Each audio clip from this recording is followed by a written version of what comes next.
ela apresentou parte dessa tese, uma coisa mais longa, né?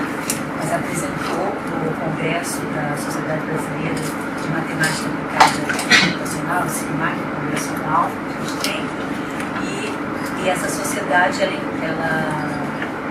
elege, escolhe, premia, né, uma tese de doutorado por ano. E a Ana Luísa ganhou esse prêmio de melhor tese de doutorado, então, para a Nova Ibéria também foi um prêmio que nós todos, né, compartilhamos e vivemos assim com bastante alegria. Então, obrigada, Nova, por vocês contar um pouco para a gente desse trabalho. Obrigada, professora Celina. Então, o que eu vou falar vai ser muito mais breve do que eu falei na semana passada no Cinemac. Eu trabalhei com jogos combinatórios em grafos, de um modo geral, e eu vou contar primeiro um pouquinho da minha história, como é que eu vim parar aqui. Então, começou que eu terminei o colégio, comecei bem atrás, né? E eu queria ser professora de matemática, era o que eu tinha em mente. E aí, licenciatura natural, só que eu acabei começando pelo bacharelado, e no meio do bacharelado aqui na UFRJ, eu fui fazendo também disciplinas de licenciatura. E dentre essas disciplinas, matemática finita é uma delas. Então, meu primeiro contato com matemática finita, o único que eu tive na graduação, foi no curso de matemática finita com a professora Sulamita, que é aqui do PESC, na época eu nem sabia. Então, foi meu primeiro contato com grafos. Eu aprendi o que era um grafo e os conceitos iniciais. E aí, ainda com aquela ideia de ser professora de matemática, eu acabei a graduação e fui fazer mestrado em ensino de matemática aqui na UFRJ também. Então, meu mestrado começou em 2008, sendo que em 2008 mesmo, eu comecei a trabalhar como professora temporária na Rural. E como professora temporária na Rural, eu dava muitas aulas de álgebra linear 2, muitas. E isso acabou guiando um pouco do meu mestrado, e a minha dissertação foi em ensino da álgebra linear, orientada pelo professor Marco Aurélio Cabral e o Vitor Giraldo. E ainda nesse meu mestrado, minha trajetória é um pouco diferente da maioria dos alunos, eu também fiz um concurso, já quase no final do mestrado, e comecei a ser professora do Cefet, atuando na graduação. Então, durante o meu mestrado teve Rural, teve Cefet, e fomos uma coisa acrescentando na outra, porque, de uma forma geral, eu acho que o meu trabalho ajudou na minha formação acadêmica e minha formação acadêmica contribuiu com o meu trabalho. Isso vem até agora. Aí passou um tempo, né? E eu com essa ideia fixa de matemática e ensino. E aí eu fiquei sem rumo quando eu terminei o doutorado, porque não existia um doutorado em ensino da matemática que seria o natural. E aí o tempo foi passando e eu não sabia o que fazer. Aí, em 2013, pesquisando, né, sobre possibilidades que trabalhassem matemática, eu cheguei na ideia do PESC, a linha de pesquisa de algoritmos e grafos. E aí eu fui fazer um curso como aluna ouvinte de Introdução à Teoria da Computação. E quem estava dando esse curso também era a professora Celina, junto com outro professor. Eu nem sabia direito quem era a professora Celina, não tinha pesquisado muito bem, eu só estava lá assistindo as aulas. E aí, no final do curso, a professora Celina, no corredor do CCMN, falou, você é aluna ouvinte, né? Aí eu falei, sim e tal. Aí conversamos rapidamente, ela falou, mas por que você veio fazer esse curso como ouvinte? Aí eu falei a verdade. Eu falei, professora, porque... Aí contei, que eu já acabei de contar para vocês, e eu não sei o que fazer, então vim aqui para conhecer. Eu queria conhecer como é que era um pouco o PESC, porque é uma área totalmente nova para mim, trabalhar com computação. E aí a professora Celina falou assim, nossa, mas que coincidência. A foto ficou bem ruim. Porque eu conheço uma professora da UF que está querendo alguém que trabalhe com matemática em grafos e que alie um pouco isso a uma prática no ensino, que é a professora Simone Dantas. Simone foi orientada da professora Celina. E aí, no mesmo dia dessa conversa no corredor, eu estava conversando com Simone via Skype, que ela estava no Canadá, e aí ela me apresentou essa ideia de jogos combinatórios, me mandou artigos, perguntou o que eu achava, E eu falei, nossa, gostei muito. E era uma coisa assim, que não estava nos meus planos iniciais. Ela veio para mim, assim, quase como, não sei, presente. Aí, isso foi no meio de 2013. Em setembro de 2013, eu já era aluna do PESC. Eu fiz a seleção, foi tudo um processo muito rápido. A gente escreveu o projeto, submeteu, fiz seleção e comecei a ser aluna do PESC. E aí eu já tinha um tema, que eram os jogos combinatórios, estavam lendo vários artigos já, estudando. E uma parte que me ajudou muito, quando eu entrei aqui, foram essas pessoas, que foram meus professores nas disciplinas. Em especial, os 3 primeiros foram a minha primeira disciplina aqui, que foi complexidade. A professora Celina também no corredor falou assim, Ana Luísa, não espero menos que um A. Aí eu, ai meu Deus do céu. Eu falei, estou mudando de área. E a professora pediu um A. Eu falei, mas vamos lá. Eu dei, esse A saiu. E aí, por que essas pessoas foram muito importantes? Porque, como eu falei, eu estava vindo ensinar matemática. Então, eu estudava álgebra linear, equação diferencial. Eu cheguei aqui, tinha teoria de grafos, complexidade, estrutura de dados. Era um mundo novo, que eu abracei. E eu me senti extremamente acolhida, porque no primeiro curso que eu fiz, eu estava muito, assim... Eu achei muito interessante, gostei muito, mas, ao mesmo tempo, estava perdida com tanto de novidade. E eram professores extremamente atenciosos, com quem eu podia tirar dúvida por e-mail, do final da aula. Então, isso me ajudou muito a não desistir, a continuar e a ir bem, né? Ter excelentes notas. Então, isso tudo foi me ajudando muito, as pessoas. E aí, entrei em setembro de 2013. Em janeiro de 2014, a professora Simone, ela me apresentou o professor Sylvain Gravier. O professor Sylvain também foi orientador de Simone, junto com a professora Celina, no período de doutorado sanduíche da Simone. E a tese da Simone não tinha nada a ver com jogos combinatórios. Ela era com complexidade, grafos extremais. O professor Sylvain trabalhava com isso. Mas o professor Sylvain também estava trabalhando com jogos combinatórios, e na França isso é uma coisa muito forte. Ele tem muitos alunos que trabalham com esse tema. E ele veio até aqui, deu um seminário na UF, eu assisti, depois conversamos, e ele me apresentou o jogo Timber. E propôs, esse jogo Timber era muito novo, o primeiro artigo que tem sobre o jogo Timber tinha saído no final de 2013, e ele tinha sido banca da tese da pessoa que era o dono do artigo. Então, por isso ele conheceu, e ele me apresentou e falou assim, Ana Luísa, você deveria tentar estudar esse jogo em Caterpillars, mas é só uma ideia. Aí, ok. Aí começamos a estudar o jogo Timber, que era um jogo novo, portanto, muito promissor. E aí, em janeiro de 2015, eu qualifiquei. Em março de 2015, eu fui para Grenoble trabalhar com o professor Sylvain. Então, Grenoble faz também parte da minha vida, assim, das minhas recordações, porque lá eu vivi tempos muito intensos, né? Porque você está num país novo, sem conhecer as pessoas, sem falar bem o idioma. Eu falava muito, assim, não sabia quase nada de francês, eu tive que aprender em tempo recorde. Então, e você estuda muito mais do que aqui, porque lá eu não tinha que dar aulas no Cefet, eu não tinha aniversário de parente, eu não tinha um monte de coisa que aqui eu tenho. Então lá era uma experiência muito mais intensa viver o doutorado também. E eu tive muita sorte de novo, porque eu não fui sozinha. Eu fui com meu marido, que está ali, que também estava fazendo doutorado sanduíche. Foi uma enorme, assim, coincidência, outro presente que eu ganhei, porque ele era orientado pela professora Sula, foi trabalhar com outro professor, não era o Sylvain, que por sinal era na mesma cidade, e aí Simone ajudou para que fosse na mesma época. E além disso, tinha a Fernanda, que atualmente é professora da Rural, mas que na época era aluna de doutorado também do professor Sylvain. Então eu não estava sozinha, eu tive muito apoio, né?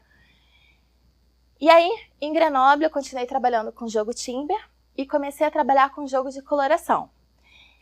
E também trabalhei com 2, agora doutores, mas na época 2 alunos de doutorado do professor Sylvain, que trabalhavam com jogo de coloração, entre outros jogos. Além disso, eu também tive a oportunidade de participar do grupo MEF Modelé. O grupo MEF Modelé na França é um grupo coordenado pelo professor Sylvain, que trabalha com popularização da matemática. Então, eles têm eles atuam em muitos eventos, dão muitos seminários, mas os eventos, de modo geral, vai ter uma foto depois, trabalha com jogos, com tabuleiros de forma muito simples, que crianças de 5 anos conseguem jogar. Então, ele trabalha com jogos desde divisão de número inteiros até grafos hamiltonianos, é bem amplo. E aí voltei para o Brasil, em outubro de 2015, a gente começou a trabalhar muito forte na escrita de artigos, a desenvolver mais os temas, a professora Celina ajudando bastante, e escrevemos a tese. 2 anos depois, né, dessa volta, eu tive minha defesa, faz quase 1 ano, e aí aqui, a foto ficou tão escura, mas tem a professora Thelma, que eu posso dizer que, de uma certa forma, motivou tudo isso, porque a professora Thelma foi aluna de professora Simone, que trabalhou com jogo combinatório. Professora Maria do IEM, professora Sula, professor Silvana, Celina e Simone. Todo mundo. E aí, 2 semanas atrás, estava eu em Campinas, na Unicamp, recebendo o prêmio de melhor tese, que foi assim, algo muito valioso, um incentivo muito grande. Só que a história não para aí, a gente continua trabalhando para fechar ainda coisas em aberto da tese e trabalhar em assuntos novos, porque eu entrei aqui pensando em ensino e matemática, mas minha mentalidade foi mudando bastante ao longo dos 4 anos, porque eu fui me apaixonando por teoria de grafos. Então, primeiro, o que são esses jogos combinatórios? Os jogos combinatórios, tem exemplos aqui? Jogo da velha dama e o xadrez são jogos jogados por 2 jogadores de forma alternada. Eles têm a perfeita informação, não é que nem um jogo de cartas que um não sabe a jogada possível do outro, o que o outro tem na mão. Então, eles sabem o que pode ser feito. Eles estão competindo e tem um momento de parada. O jogo acaba quando não tem mais movimento possível. E aí, esses jogos combinatórios, por serem jogos de estratégia, eles estão sendo estudados por muitos pesquisadores. E eu estudei o jogo Timber e o jogo de coloração, em Caterpillars. Além disso, a gente estudou uma relação muito famosa, que é a relação de Nordhaus-Gadum, referente a esse jogo. E aí, o que é o jogo de coloração? O jogo de coloração ele foi concebido pelo Steve Bruns tentando achar uma prova alternativa para o Teorema das 4 cores. Todo mundo conhece o Teorema das 4 cores? Que é aquele que diz que você, para colorir um mapa de forma própria, ou seja, países vizinhos têm cores diferentes, você precisa só de 4 cores. 4 cores são suficientes. Então, como essa prova é a prova desse teorema ela é computacional até hoje, se buscava uma prova alternativa.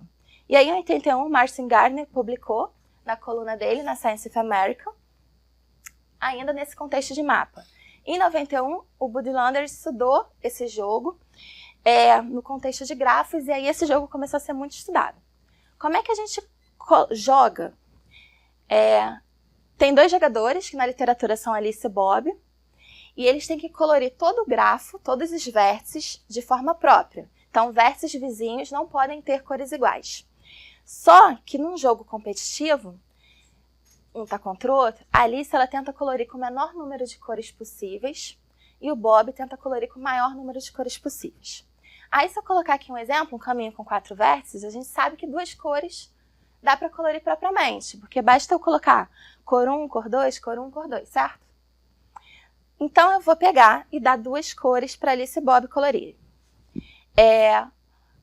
A Alice pode jogar aqui, ela começa sempre jogando na literatura. Então, ela jogou uma cor nesse vértice e o Bob pode escolher qualquer uma das cores, qualquer um dos vértices. Como ele quer atrapalhar, ele joga numa distância 2. Quando ele faz isso, ficou impossível colorir esse vértice com 2 cores apenas. Então, quem ganha o jogo?